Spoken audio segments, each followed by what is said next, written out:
We are closely following developments in the Mideast. Israeli forces killing Yahya Sinwar, the Hamas leader known to have orchestrated the October 7th attacks in Israel. Yeah, we are learning new details about where Sinwar was hiding and what his death could mean for ceasefire negotiations, with security across the Middle East hanging in the balance. ABC's Soufi Burridge joins us live from Tel Aviv. Tom, we want to jump right in and start asking you some questions since you are there, you are on the ground, and I know that some Israeli officials have said that this was one of their goals, to kill Sinwar in the hopes of ending this war.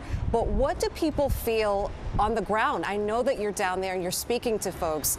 How do they feel about this killing? Is there a sense of relief, or has this caused heightened tension?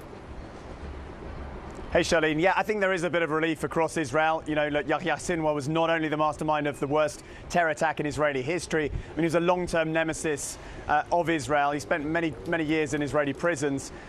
You know, I think with the war in Gaza, with the situation, the volatile situation in this region, I think a lot of Israelis are celebrating his death.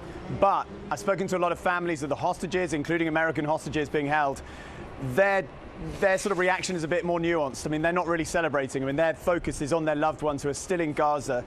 And I spoke to Aviva Siegel, the wife of Keith Siegel, an American citizen who's still in Gaza, and she said, look, she was held hostage for 51 days by Hamas herself, then released. And she said, look, knowing how she was treated by her captors, she said she was tortured.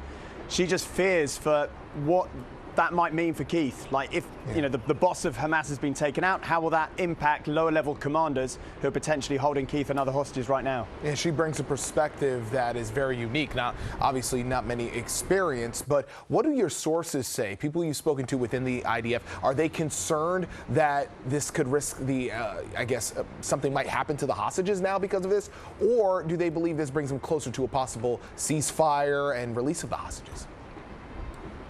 I think, Pedro, like, Israeli officials are kind of, you know, on the one hand, they're saying, look, this was one of our war aims, was to take out Yahya Sinwar, so we've achieved that. So in theory, it sort of opens the door a little bit more for the possibility of the end of the war.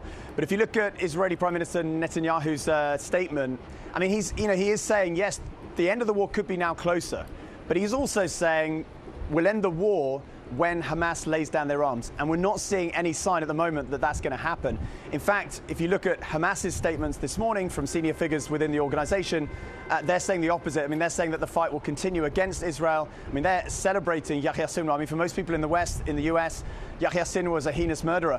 For many Palestinians, for many people in the Arab world, they see him as a resistance fighter, and that's what Hamas is holding on to this morning, and they're pushing the line that the fight against Israel for them is by no means over.